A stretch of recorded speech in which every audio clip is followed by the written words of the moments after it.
കൊയിലാണ്ടി ബൈപ്പാസിലെ നന്ദി ഭാഗത്തും അതുപോലെ ഈ തലക്കൽ ചെങ്ങോട്ടുകാവ് ഭാഗത്തും വന്നപ്പോൾ നല്ല ഉഷാറായിട്ടുള്ള കാഴ്ചയായിട്ടാണ് കണ്ടത്. ഏതായാലും നല്ലൊരു മാറ്റം തന്നെ നമ്മുടെ ചെങ്ങോട്ടുകാവ് സംഭവിച്ചിട്ടുണ്ട്. സ്നേഹിതന്മാരെ, എല്ലാവർക്കും നമ്മുടെ പുതിയ വീഡിയോയിലേക്ക് സുസ്വാഗതം കേട്ടോ. അപ്പം NH66 ദേശീയപാത വികസനത്തിൻ്റെ ഭാഗമായി പഞ്ഞാളുള്ളത് വമ്പൻ ടിസ്റ്റ് നടന്ന നമ്മുടെ കൊയിലാണ്ടി ബൈപ്പാസിലായിട്ടുള്ളത്. അവിടെ ഒരു വമ്പൻ ടെസ്റ്റ് നടന്നിട്ടുണ്ട്. വർക്കിൻ്റെ വലിയൊരു മാറ്റം അവിടെ കാണിച്ചു കേട്ടോ. എന്തായാലും വേണ്ടിയില്ല. അപ്പോൾ എല്ലാവരും സപ്പോർട്ട് ചെയ്യുക, ലൈക്ക് ചെയ്യുക, സബ്സ്ക്രൈബ് ചെയ്യാത്തവരൊക്കെ സബ്സ്ക്രൈബ് ചെയ്യുക. പിന്നെ നിങ്ങളുടെ അഭിപ്രായങ്ങൾക്കൊന്ന് കമൻറ്റിലൂടെ അറിയിക്കുക കേട്ടോ. അപ്പോൾ നമ്മുടെ ഇവിടെ വർഷങ്ങളായിട്ട് കാത്തിരുന്ന ഈ അണ്ടർപാസിൻ്റെ ഈ നന്ദിയിലുള്ള അണ്ടർപാസ്സായിട്ടായി കാണുന്നത്. എത്ര കാലമായി എന്നാലും ഇങ്ങനെ കിടക്കുന്നത്. അപ്പം അതേതായാലും ഏകദേശം ഇവിടെ വർക്കൊക്കെ ഇപ്പോൾ ഉഷാറായിട്ട് ഇങ്ങനെ നടന്നുകൊണ്ടിരിക്കുക. കൊയിലാണ്ടി ബൈപ്പാസിൽ അവർ കാര്യമായിട്ട് അവരെ ഡംപിങ് ആൻഡ് മിക്സഡ് യൂണിറ്റൊക്കെ ആ ഏരിയയിലാണ്. അതുകൊണ്ട് തന്നെ ഇവിടെ ഒരു വർക്ക് അവർ ചെയ്തിട്ടില്ലായിരുന്നു കേട്ടോ. കൊയിലാണ്ടി ബൈപ്പാസിൻ്റെ വർക്ക് ഏകദേശം ഫിനിഷിങ് ഘട്ടത്തിലേക്ക് എത്തിക്കൊണ്ടിരിക്കുകയാണ്. അതുകൊണ്ട് തന്നെ അവർ ഈ ഭാഗത്തും വർക്ക് ഇവിടെ സ്റ്റാർട്ട് ചെയ്തിട്ടുണ്ട്. കൊയിലാണ്ടി ഈ ഭാഗത്ത് തന്നെ ഒരു ചെറിയൊരു അണ്ടർപാസ് വരുന്നുണ്ട് കേട്ടോ. നല്ല ഹൈറ്റിൽ ഇവിടെ പൊങ്ങുന്നുണ്ട്. പ്ലെയിൻ ബ്ലോക്ക് വെച്ച് നല്ല പൊക്കിയിട്ടുണ്ട്.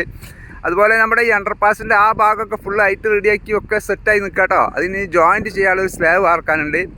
ഇവിടെ അതുപോലെ ഏകദേശം ഹൈറ്റിലേക്ക് എത്തിയിട്ടുണ്ട്. ഇനി ഇവിടെ ഈ ജോയിൻറ്റ് സ്ലാബൊക്കെ ഒന്ന് വാർക്കാനുണ്ട് അത്ര തന്നെ. അത് കഴിഞ്ഞിട്ടുണ്ടെങ്കിൽ നമ്മുടെ ഈ കൊയിലാണ്ടി ബൈപ്പാസ് ഇതാ നമ്മുടെ കുഞ്ഞോമല ഭാഗത്ത് ആ കാഴ്ചകൾ ഞാൻ കാണിച്ചു തരാം. അവിടെ നല്ലൊരു സൈഡ് വാളിൻ്റെ വർക്ക് നടക്കുന്നുണ്ട്. കഴിഞ്ഞ ഒരു 3-4 ആഴ്ച മുമ്പ് ഞാൻ അവിടെ പോയപ്പം അതിൻ്റെ വർക്ക് സ്റ്റാർട്ട് ചെയ്തിട്ടുണ്ടായിരുന്നു. അപ്പോൾ അതിൻ്റെ കാഴ്ചകൾ എന്തൊക്കെയായി നോക്കാം നമുക്ക്. അവിടെ പോയിട്ട് വിശേഷങ്ങളൊക്കെ കാണിച്ചു തരാം കേട്ടോ. അപ്പോൾ ഇവിടെ മണ്ണിടൽ കർമ്മങ്ങളൊക്കെ നടന്നുകൊണ്ടിരിക്കുന്നുണ്ട്. മണ്ണിട്ട് ലെവലാക്കി പ്ലെയിൻ ബ്ലോക്കൊക്കെ ഇങ്ങനെ വെച്ചിങ്ങനെ പൊക്കി കൊണ്ട് വരികയാണ്. ജിയോ ഷീറ്റ് സൈഡിൽ മൊത്തം വെക്കും കേട്ടോ. അത് വെള്ളം കിനിയാതിരിക്കാനുള്ള പരിപാടിക്കാണ്. പ്ലെയിൻ ബ്ലോക്ക് അടിഭാഗത്തു നിന്ന് കുറച്ചും കൂടി ചെരിഞ്ഞിട്ടായിട്ടുണ്ടാകുക. ഏതായാലും നമ്മുടെ വാഗടിൻ്റെ വർക്ക് മൊത്തം പ്ലെയിൻ ബ്ലോക്കാണ്. ചില ഭാഗങ്ങളിൽ നമ്മുടെ കേരളത്തിൻ്റെ കാലാവസ്ഥ അവർക്ക് വലിയൊരു പിടുത്തല്ലായിട്ടായിരുന്നു തോന്നുന്നു. ചില ഭാഗങ്ങളിലൊക്കെ ചെറിയ ക്രാക്കുകളൊക്കെ വന്നിരുന്നു കേട്ടോ. ഇപ്പോൾ അവരൊന്നും കൂടി സെറ്റപ്പായിട്ട് വർക്ക് എടുക്കുന്നുണ്ട്. ജോയിൻറ്റുകളിലൊക്കെ അവർ ജിയോ ഷീറ്റ് വെച്ച് ഒട്ടിക്കുന്ന പരിപാടിയുണ്ടോ. ചെറിയ പീസുകളൊക്കെ എന്തെന്ന് വെച്ചാൽ മണ്ണിൽ വെള്ളം എന്തായാലും ഇറങ്ങും. ടാറിങ്ങിനുള്ളിൽ കൂടി എന്തായാലും ഇറങ്ങും. അത്ര ഒന്നും ഇറങ്ങൂല, എന്നാലും കുറച്ചൊക്കെ കിഞ്ഞിറങ്ങും. ഒരുപാട് നമ്മൾ കേരളമല്ലേ, ഒരുപാട് മഴ പെയ്യുന്ന സ്ഥലമല്ല. അതുകൊണ്ട് തന്നെ അവർ അങ്ങോട്ട് കിനിഞ്ഞ് ആ മൊത്തം കുളമാവുന്ന അതിന് വേണ്ടിയിട്ട് അവർ ജോയിൻറ്റിൽ ജിയോ ഷീറ്റൊക്കെ വെച്ച് ഒട്ടിച്ച് സെറ്റാക്കുന്നുണ്ട്. പിന്നെ മെറ്റൽ ഈ സൈഡിൽ മൊത്തം മെറ്റൽ ഇടും കേട്ടോ. ആ മെറ്റലിൻ്റെ അടിയിൽ കൂടി അങ്ങനെ അടിയിലേക്ക് ഇറങ്ങി പോയിക്കോളും ഉള്ള വെള്ളം. അതിനത്ര വെള്ളമൊന്നും വരില്ല, എന്നാലും കുറച്ചൊക്കെ അങ്ങനെ കിരിഞ്ഞിറങ്ങാൻ സാധ്യതയുണ്ട്. അങ്ങനെ ചെറിയ ചെറിയ ഭാഗങ്ങളിലൊക്കെ ചെറിയ ക്രാക്കുകളൊക്കെ ഉണ്ടായിരുന്നു കേട്ടോ. പിന്നെ വേറൊരു അടിപൊളി ഇതാ, ഇവിടെ നിന്ന് അങ്ങോട്ട് നമ്മുടെ കൊയിലാണ്ടി ചെങ്ങോട്ടുകാവ് വരെയുള്ള റോഡ് പച്ച മോശമായിരുന്നല്ലോ. ഇത് കുറച്ച് കാലമായിട്ട് ഒരു 2-3 മാസമൊക്കെ ആയിട്ടാണ് തോന്നുന്നു അല്ലേ. ടാറിങ്ങൊക്കെ ചെയ്തു ഇന്നൊക്കെ വരുമ്പോൾ നല്ല ഹെറായിട്ട് ഇങ്ങോട്ട് പോകുന്നു. അതിലിപ്പോൾ നമ്മുടെ നന്ദി ഫ്ലൈ ഓവർ ഉണ്ട്, റെയിൽവേ ക്രോസ് ബ്രിഡ്ജ്. അതിൻ്റെ ആ ഒരു ബ്രിഡ്ജ് മാത്രമാണ് ഇപ്പോൾ മോശമായി കിടക്കുന്നത്. അത് കൂടി ഒന്ന് ഉഷാറായാൽ സംഭവം അടിപൊളിയായിട്ടോ. ഏതായാലും നമ്മുടെ മൊബൈലൊക്കെ ഒന്ന് മാറ്റാനായിരിക്കുന്നു. ക്ലിയറൊക്കെ ഒന്ന് കുറഞ്ഞില്ലേ. ഓക്കെ, പെട്ടെന്ന് നമുക്ക് നല്ലൊരു മൊബൈൽ വാങ്ങണം. അപ്പോൾ നിങ്ങളൊക്കെ സപ്പോർട്ട് വേണം. നിങ്ങളൊക്കെ ലൈക്കും ഒക്കെ അങ്ങോട്ട് ചെയ്താലല്ലോ, ഫുള്ളായിട്ട് വീഡിയോ ഒക്കെ കണ്ടാൽ നല്ലൊരു മൊബൈൽ അങ്ങോട്ട് വാങ്ങാം. നല്ല ക്ലാരിറ്റിയോടുള്ള വീഡിയോ എടുക്കാം കേട്ടോ. ഇവിടെയൊക്കെ മണ്ണിട്ട് കൊണ്ടിരിക്കുകയാണ്. ഏകദേശം 25 അടിയോളം ആയിട്ടുണ്ട് നമ്മുടെ ഈ അണ്ടർപാസിന്. ഇനി നമുക്ക് അപ്പുറത്തേക്കൊക്കെ ഒന്ന് പോയിട്ട് അടിപൊളി കാഴ്ച കാണിക്കാം. ബൈപ്പാസിൻ്റെ മൊത്തം കാഴ്ചകൾ നമുക്ക് കാണിക്കാം. അപ്പം നമ്മൾ ആ അണ്ടർപാസിൻ്റെ ഇപ്പുറത്തേക്ക് വരുമ്പോൾ ഇവരെ യൂണിറ്റിൻ്റെ ഏരിയയിലേക്ക് എത്തി. ഇവിടെ നല്ല വാഗടിൻ്റെ ഒരു യൂണിറ്റ് ഇത് തന്നെ ഉള്ളോ, വേറെ എവിടെയെങ്കിലും ഉണ്ടോ? ഇതായിരിക്കില്ലല്ലേ. അതായത് നമ്മുടെ കുഞ്ഞിപ്പള്ളി വരെ സാധനങ്ങൾ എത്തണ്ടേ. അപ്പോൾ അതിൻ്റെ ഇടയിൽ ഒന്നുകൂടി ഉണ്ടാവാൻ സാധ്യതയുണ്ട്. ഞാൻ കണ്ടിട്ടില്ല, അറിയാവുന്നൊരു കമൻറ്റ് ചെയ്താൽ കേട്ടോ. ഏതായാലും ഇതൊരു വലിയൊരു യൂണിറ്റ് തന്നെയാണ്. അതാ അവിടെയാണ് മിക്സഡ് നടക്കുന്നത് കേട്ടോ. ഒരു പാത്രത്തിൽ സിമൻറ്റ്, ഒരു പാത്രത്തിൽ മെറ്റൽ, ഒരു പാത്രത്തിൽ എംസാൻഡ്, ഒരു പാത്രത്തിൽ കെമിക്കൽ, അങ്ങനെയുള്ള പല സാധനങ്ങളാണ്. കെമിക്കൽ പറഞ്ഞാൽ നമ്മുടെ ക്രാഷ് ബരിയറിനൊക്കെ ഉപയോഗിക്കുന്ന കോൺക്രീറ്റിന് വേണ്ടിയിട്ടുള്ള അതൊക്കെ കൂടി അപ്പുറം പോയിട്ട് അതിലേക്ക് മിക്സ് ആക്കുന്നു. നമ്മുടെ കോൺക്രീറ്റ് കൊണ്ടുപോകുന്ന വണ്ടിയിലേക്ക് അങ്ങനെ തട്ടി കൊടുക്കുന്നു. പരിപാടി. ഇവിടെയൊക്കെ അതാ മണ്ണെടുക്കലൊക്കെ ഉഷാറായിട്ട് നടക്കുന്നു. സർവീസ് റോഡിൻ്റെ വർക്ക് അവർ സെറ്റപ്പ് ആക്കണം, എന്നാൽ അവരുടെ വാഹനങ്ങളൊക്കെ ഇങ്ങോട്ട് വരാൻ പറ്റുള്ളൂ. ഇവിടെ നിൽക്കണ സിമൻറ്റ് ലോഡ് ഇതാ അവിടെ വന്ന് കിടക്കുന്നുണ്ട് കേട്ടോ. അതിങ്ങനെ അവിടെ തീരുന്നതനുസരിച്ച് അവരങ്ങോട്ട് വിളിക്കും, പിന്നെ അതിലേക്ക് പമ്പ് ചെയ്ത് ആ പാത്രത്തിലേക്ക് അടിക്കുക.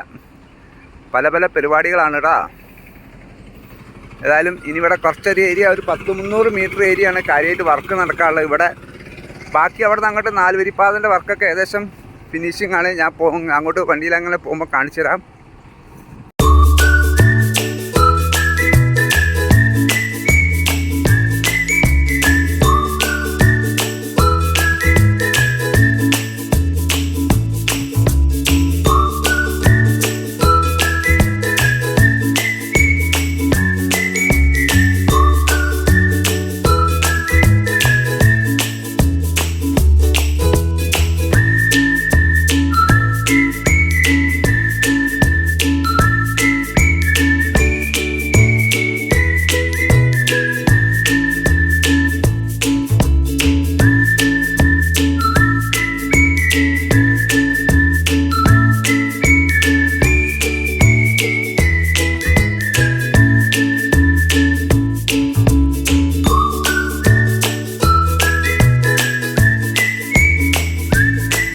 അങ്ങനെ നമ്മളിവിടെ കുഞ്ഞാമല ഭാഗത്തെത്തിട്ടോ. കുഞ്ഞോമല എന്താണ് ഇതിൻ്റെ പേര്? ഇത് കറക്റ്റ് ആരോ ഒന്ന് കമൻറ്റിൽ ചെയ്തിരുന്നു കേട്ടോ. അപ്പോഴാണ് ശരിക്കും ഇതിൻ്റെ പേരറിയുന്നത്. പിന്നെ കുറേ കാലം ഇവിടെ ഇടയ്ക്കിടയ്ക്ക് വന്ന് വീഡിയോ ചെയ്യുന്നു. ഏതായാലും ഇവിടെ നല്ലൊരു സൈഡ് വാളിൻ്റെ വർക്കൊക്കെ ഉണ്ട്. അവിടേക്ക് പോയിട്ട് നമുക്ക് അതിൻ്റെ കാഴ്ചകളൊക്കെ ഒന്ന് കാണാം. അങ്ങനെ നമ്മളിവിടെ ഈ ഭാഗത്തെത്തി. ഈ ഭാഗത്ത് എന്ന് പറയുമ്പം അതായത് ഇവർ സമരമൊക്കെ ചെയ്ത്, ഇവിടെയുള്ള ജനങ്ങളൊക്കെ സമരമൊക്കെ ചെയ്തിട്ട് ഇവിടെ ഈ സൈഡ് വാള് പാസ്സാക്കി എടുത്തിട്ട് അവർ ഷോർട്ട് ട്രീറ്റിൻ്റെ വർക്ക് ചെയ്യാനുള്ള പരിപാടിയാണ്. കണ്ടെങ്കിൽ ഒരാൾ നിൽക്കണുണ്ടോ, 60 അടിയോളം ഹൈറ്റ് ഉണ്ട് ഇട്ടത്. 60 അടി ഹൈറ്റ് തന്നെ ആ വീടൊക്കെ നിൽക്കണുണ്ടോ. ഏതായാലും ഇതുവരെ ഒന്നും സംഭവിച്ചില്ല.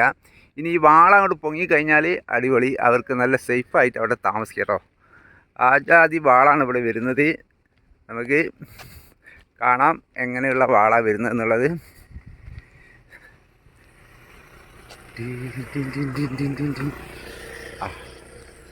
ഇവിടെയൊക്കെ അടിയിൽ നല്ല പാറക്കൂട്ടങ്ങളൊക്കെ ഉണ്ട്. അതൊക്കെ പൊട്ടിച്ചെടുക്കുകയില്ലേ. അന്ന് നല്ല ഏരിയ ഉണ്ട് കേട്ടോ. ഒരു 100, 200, 500 മീറ്ററോളം നീളത്തിൽ അടിപൊളി വാൾ ഇവിടെ വാർക്കണം. വാളിൻ്റെ അടിഭാഗം കണ്ടങ്ങൾ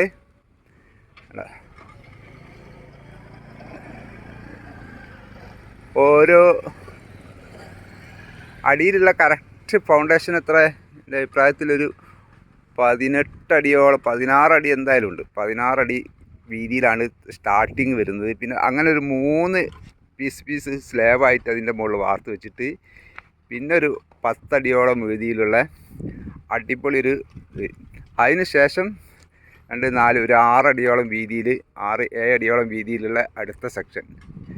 അങ്ങനെ കമ്പി കെട്ടി ഇങ്ങനെ മുകളിലേക്ക് ഇവർ ഇങ്ങനെ സ്ട്രോങ് ആയിട്ട് അടിയിലത്തെ ഡബിൾ സ്ട്രോങ്ങിൽ അങ്ങനെ പോകട്ടോ. പിന്നെ ഇങ്ങനത്തെ വാളുകളുടെ ഓവർ കമ്പികൾ ആവശ്യമില്ലാന്ന് തോന്നുന്നില്ല. അടിയിലേക്ക് മുകളിലേക്ക് വരുമ്പോൾ നല്ല കമ്പികൾ വരാൻ സാധ്യതയുണ്ട് കേട്ടോ. ഈ സൈഡിൽ മാത്രം 8mm കമ്പിയാണോ, 10mm കമ്പിയാണെന്ന് തോന്നുന്നു അല്ലേ. ആ കമ്പി സൈഡിൽ മാത്രം ഇട്ടിട്ട് അവിടെ നിന്ന് അങ്ങനെ ഫുള്ള് വാർത്ത് കഴിഞ്ഞിട്ടിട്ട് കേട്ടോ. ഇനി ഇതിങ്ങനെ പൊങ്ങും. ഇതിങ്ങനെ പൊങ്ങി മുകളിലെത്തും. ഈ വാളിങ്ങനെ പൊങ്ങണതിനനുസരിച്ച് ഉള്ളോട്ട് ചെരിവുണ്ടാവാൻ സാധ്യതയുണ്ട്. ഏതായാലും അടിപൊളി. ആ വാളങ്ങോട്ട് വാർത്ത് കഴിഞ്ഞാൽ ഉഷാറായി. പിന്നെ ഈ വാള് വാർക്കാന്നുണ്ടെങ്കിൽ ഈ ഒരു ഏരിയ കുറച്ച് കാലം പണി എടുക്കും കേട്ടോ. ഇനി ആ ഭാഗത്തും വാള് വാർക്കാല്ലേ. ഇതുകൊണ്ടോ ഇതൊക്കെ ഇവർ ആദ്യം ചെത്തി വെച്ചതിന് ശേഷം പിന്നെ ഒരുപാട് മണ്ണ് അതിൻ്റെ മുകളിൽ ഇടിഞ്ഞ് വീണതാണ്. പക്ഷെ ഈ മണ്ണാവുന്നല്ല കേട്ടോ. ഈ മണ്ണ് ഇവിടുന്ന് മാറ്റി അവർ കൂട്ടി വെച്ചതാണ്. പക്ഷേ അവിടെ ഇടിഞ്ഞു വീണ മണ്ണുകളൊക്കെ അതിൻ്റെ ഉള്ളിൽ വേറെ ഉണ്ടായിരുന്നു. ഇതൊക്കെ അവർ മുകൾ ഭാഗത്തു നിന്ന് ഇടിക്കുന്നുണ്ട് കേട്ടോ. അവർ മുകളിൽ തന്നെ ഇടിച്ച് അവർ സെറ്റാക്കി വരുന്നുണ്ട്. ഏതായാലും അതൊക്കെ കാണുമ്പോൾ തന്നെ പേടിയാവും. പണ്ട് പൈപ്പ് ലൈനൊക്കെ പോയൊരു ഏരിയ ഉണ്ട്. പൈപ്പ് ഉണ്ട് നിൽക്കണേ. അങ്ങനെ ഇതൊക്കെ കൂടി മാറ്റി എടുത്തിട്ടാണ് അവർ ഈ മണ്ണൊക്കെ ഈ ബൈപ്പാസിൻ്റെ മുകളിൽ തന്നെ ആവശ്യം വന്നിട്ടുണ്ടാവും. അത് ഒരുപാട് അവിടെ വയൽ പ്രദേശങ്ങളൊക്കെ ഒരുപാട് പൊങ്ങിപ്പോയിട്ടുണ്ട്. അവിടെയൊക്കെ ആ ഒരു ഏരിയയിൽ നമ്മളെ വായി നനയ്ക്കി നോക്കി. ഇരുന്നത് എനിക്കറിയാൻ വേണ്ടി. ഏതായാലും ഈ ഒരു വാളിൻ്റെ വർക്കാണ് കാര്യമായിട്ട് ഇന്ന് നടക്കാനുള്ളത് കേട്ടോ. ഇവിടെയൊക്കെ ടാറിങ്ങൊക്കെ കഴിഞ്ഞതാണ്. ടാറിങ്ങൊക്കെ കഴിഞ്ഞവർ ഷോർട്ട് ക്രീറ്റിൻ്റെ വർക്ക് പെട്ടെന്ന് കഴിയല്ലോ. ഷോർട്ട് ക്രീറ്റിനുള്ള കംപ്ലീറ്റ് അവർ സോയിൽ നെയിലിംഗ് ഒക്കെ കഴിഞ്ഞിട്ട് സോയിൽ നെയിലിംഗ് ഒക്കെ ഉഷാറായിട്ട് 8 മീറ്റർ പോയിക്കാൻ അറിയില്ല. ഇത്ര വലിയ വാൾ 8 മീറ്റർ ചെയ്തിട്ട് കാര്യമില്ല എന്നാണ് പിന്നീട് അവർ കണ്ടെത്തിയിട്ടോ. അത് പോരാന്നുള്ളത് അറവടിക്കാതൊന്നും പോരാന്നുള്ള അഭിപ്രായക്കാരൻ തന്നെ ഞാനും. അപ്പോൾ അതിൻ്റെ മുകളിൽ നെറ്റും ഒക്കെ വെച്ച് അവർ സെറ്റാക്കിയിട്ടുണ്ട്. ഫസ്റ്റ് ഷോർട്ട് ക്രീറ്റൊക്കെ ചെയ്ത് പിന്നെ അതിൻ്റെ മുകളിൽ നെറ്റൊക്കെ വെച്ച് അവർ റെഡിയാക്കി വെച്ചിട്ടുണ്ടായിരുന്നു. പിന്നീടാണ് പ്രതിഷേധക്കാരും ഒക്കെ വന്ന് പിന്നെ അതിൽ പണി തകിടം മറിഞ്ഞു. എന്തായാലും സ്ട്രോങ് വർക്കുകൾ എല്ലാ സ്ഥലത്തും നടക്കട്ടെ. ആറുവരിപ്പാതൻ്റെ വർക്കും കഴിഞ്ഞ് ആളുകൾ അങ്ങോട്ട് പോകും. പിന്നെ അനുഭവിക്കേണ്ടത് ജനങ്ങളാണ്. അതിൻ്റെ ഓരത്ത് ജീവിക്കുന്നവരും വാഹനം ഓടിക്കുന്നവരെക്കാട്ടും അനുഭവിക്കേണ്ടത്. ഇനി ഇവിടുന്ന് അങ്ങോട്ട് അവിടാണ് നല്ല ഒരു ഏരിയ. ഇത്ര ഒരു കിലോമീറ്ററോളം നീളത്തിൽ ഈ ഏരിയയിൽ വർക്ക് നടക്കാനുണ്ട്, നടന്നുകൊണ്ടിരിക്കുന്നുണ്ട്. ബാക്കിയൊക്കെ ഏകദേശം ഞാൻ വന്ന കണ്ടില്ല നിങ്ങൾ, ആ റോഡുകളൊക്കെ ഫുള്ള് ആറുവരിപ്പാതൻ്റെ വർക്കൊക്കെ ചില്ലറ വർക്കുകളൊക്കെ ഉള്ളൂ. അതുകൊണ്ട് തന്നെ എൻ്റെ കാഴ്ചപ്പാടിൽ ഇത് ഫുള്ള് വർക്ക് ഫിനിഷ് ആകുമ്പോഴത്തേനും ഒരു 6 മാസമെങ്കിലും എടുക്കുന്നതാണ് എൻ്റെ കാഴ്ചപ്പാടിൽ എനിക്ക് തോന്നുന്നത്. അതും നിർത്താതെ വർക്ക് എടുത്താൽ. വാഗടിനെ സംബന്ധിച്ച് ചില സമയം വരുന്ന സമയത്ത് പണിക്കാരൊന്നും കാണില്ല. അതാണ് നമ്മളെ വാഗടിൻ്റെ വാഗടിപ്പോൾ ഉഷാറാക്കിയെന്ന് വിചാരിക്കുന്നു. എന്തായാലും ഉഷാറായിട്ട് കൊയിലാണ്ടി ബൈപ്പാസ് ഒന്ന് വർക്ക് തീർത്ത് കഴിഞ്ഞാൽ കൊയിലാണ്ടി ടൗണിലുള്ള ആ തിരക്കുകൾക്കൊക്കെ ഒരു അറുതിയാകും അല്ലേ. ബാക്കിയുള്ള കാഴ്ചകളോടെയും ഇന്നത്തെ വീഡിയോയിൽ ഉൾപ്പെടുത്തി കൊയിലാണ്ടി ബൈപ്പാസ് മൊത്തമൊന്ന് കാണിക്കല്ലേ. ഓക്കെ, ഈ ബൈപ്പാസിൽ കാര്യമായിട്ട് ഇവിടെ കുറേ പാറ പൊട്ടിക്കാനുള്ള ഒരു ഏരിയ ഇതായിരുന്നു കേട്ടോ. പാറൊക്കെ വരെ ഈ നമ്മുടെ ഈ റോഡിൻ്റെ ഈ ഭാഗം വരെ പാറ ഉണ്ടായിരുന്നു. അതൊക്കെ അവർ പൊട്ടിച്ചെടുത്തിട്ടാണ് ഇവിടെ ആറുവരിപ്പാത സെറ്റാക്കിയത്. ഇനി അവർക്ക് ഇവിടെ സർവീസ് റോഡിൻ്റെ വർക്കുണ്ട്. ഈ ഏരിയയുടെ പേരെന്താണ്? അപ്പോൾ ആ സർവീസ് റോഡിൻ്റെ വർക്കുകൾ സൈഡ് വാൾ കോൺക്രീറ്റ് ചെയ്തുകൊണ്ടിരിക്കുന്നു. ഏകദേശം ഒരു 10-15 അടി ഉയരത്തിലുള്ള സർവീസ് റോഡായിരിക്കും. ഈ ഭാഗത്ത് ഉയരമുള്ള സർവീസ് റോഡാവാൻ സാധ്യതയില്ല കേട്ടോ. കൊയിലാണ്ടി ബാലുശ്ശേരി ഓവർപാസ് കേട്ടോ. ഇവിടെ കാര്യമായിട്ട് നമ്മുടെ ഈ ബൈപ്പാസിൽ ഈ ഓവർപാസിൻ്റെ വീതി കുറഞ്ഞു പോയി എന്നുള്ളൊരു പ്രശ്നം കേട്ടോ. പിന്നീട് ബാക്കിയുള്ള സ്ഥലങ്ങളൊക്കെ ഏറ്റെടുത്ത് പിന്നീടൊക്കെ ഉണ്ടാക്കാമെന്ന് വിചാരിക്കുന്നു. ഏതായാലും ഒരുപാട് വാഹനങ്ങൾ പോകുന്ന റൂട്ടാട്ടോ കൊയിലാണ്ടി ബാലുശ്ശേരി റൂട്ട് എന്ന് പറയുന്നുണ്ടെങ്കിൽ. ഇനിയും കാലക്രമേണ ഒരുപാട് കൂടുതൽ വാഹനങ്ങൾ പോകുന്ന ഒരു റൂട്ടായിരിക്കും ഇത്. അപ്പോൾ ഇവിടെ കുറച്ചൊരു വീതി കുറവുണ്ട്. ഏതായാലും ഇവിടുത്തെ വർക്കിന് പെയിൻറ്റിങ്ങുകളൊക്കെ നടക്കാനുണ്ട് കേട്ടോ. അടിയിൽ ഡിവൈഡറിൻ്റെ മുകളിൽ നമ്മുടെ ഫൈബറിൻ്റെ ആ സാധനമൊക്കെ വെച്ചിട്ടുണ്ട് കേട്ടോ. അതിൻ്റെ പേരൊന്നും അറിയാവുന്നവരൊന്ന് കമൻറ്റ് ചെയ്തിട്ടോ, എന്നാലും എൻ്റെ ഓർമ്മയിൽ വെക്കാം. ആ ഡിവൈഡറിൻ്റെ ഉള്ള വെച്ച പച്ച സാധനമില്ലേ അതിൻ്റെ. ഏതായാലും നമ്മുടെ ഈ കൊയിലാണ്ടി ബൈപ്പാസിലെ നന്ദി ഭാഗത്തും അതുപോലെ ഈ തലക്കൽ ചെങ്ങോട്ടുകാവ് ഭാഗത്തും വന്നപ്പോൾ നല്ല ഉഷാറായിട്ടുള്ള കാഴ്ച കേട്ടോ കണ്ടത്. ഏതായാലും നല്ലൊരു മാറ്റം തന്നെ നമ്മുടെ ചെങ്ങോട്ടുകാവ് സംഭവിച്ചിട്ടുണ്ട്. ചെങ്ങോട്ടുകാവ് ഉണ്ടെങ്കിൽ ഇവിടെ ഓവർപാസിൻ്റെ 2 സൈഡും ഫുള്ള് ടാറിങ്ങൊക്കെ കഴിഞ്ഞു, ഫില്ലാക്കിയിട്ടോ. ഞാൻ ഇത്രയും കാലം ഇവിടെ വന്നിട്ട് ഈ ഒരു ഗ്യാപ്പ് കാണാൻ തുടങ്ങിയിട്ട് കാലം കുറയാന്. ഓവർപാസിൻ്റെ അണ്ടർപാസിൻ്റെ സ്ലാബുകളൊക്കെ വാർത്ത് സെറ്റാക്കിയിട്ട് കൊല്ലങ്ങളായിട്ടുണ്ടായിരുന്നു കേട്ടോ. 2 കൊല്ലം എന്തായാലും ആയിട്ടുണ്ടാവും. അപ്പോൾ അതിന് ശേഷം ഇവിടെ വരുന്ന സമയത്തൊക്കെ ഈ ഒരു ഏരിയ ഗ്യാപ്പ് ഇങ്ങനെ കാണാം. അവിടെ ഒന്നും ചെയ്യാതെ ഇപ്പോൾ ഗ്യാപ്പൊക്കെ അവർ സെറ്റാക്കി ടാറിങ് വരെ കഴിഞ്ഞിട്ടുണ്ട് കേട്ടോ. നമ്മുടെ ഈ അപ്രോച്ച് റോഡ് ഈ ഭാഗത്തേക്കും അതുപോലെ ആ ഭാഗത്തേക്കൊക്കെ അവർ ഫുള്ള് ഡിവൈഡർ ആൻഡ് ക്രാഷ് ബാരിയറൊക്കെ പെയിൻറ്റിംഗ് ഒക്കെ കഴിഞ്ഞിട്ടുണ്ട്. ലൈറ്റ് ഫിറ്റിങ്ങിൻ്റെ കാര്യങ്ങളൊക്കെ നടക്കുന്നുണ്ട്. അവിടെ ലൈറ്റ് ഈ ഭാഗത്ത് കാലുകളൊക്കെ വെച്ച് തുടങ്ങിയിട്ടുണ്ട്. ഏതായാലും അടിപൊളിയായിട്ട് ഈ ഭാഗം വർക്ക് ഫിനിഷായ കാഴ്ചയായിട്ട് നമുക്ക് കാണുന്നത്. അപ്പോൾ സ്നേഹിതന്മാരെ, ഇതൊക്കെ ആട്ടോ നമ്മുടെ കൊയിലാണ്ടി ബൈപ്പാസിൻ്റെ വിശേഷങ്ങൾ. അപ്പോൾ ഏതായാലും നമ്മുടെ വീഡിയോ ഇഷ്ടപ്പെട്ട എല്ലാവരും സപ്പോർട്ട് ചെയ്യുക, ലൈക്ക് ചെയ്യുക, സബ്സ്ക്രൈബ് ചെയ്യാത്തവർ സബ്സ്ക്രൈബ് ചെയ്യുക. പിന്നെ നിങ്ങളുടെ അഭിപ്രായങ്ങളൊക്കെ ഒന്ന് കമൻറ്റിലൂടെ അറിയിക്കുക കേട്ടോ. അപ്പോൾ നമുക്ക് പുതിയ വീഡിയോ ആയിട്ട് വീണ്ടും വരാം. എല്ലാവർക്കും നല്ലൊരു ദിവസം നേരുന്നു. Bye bye.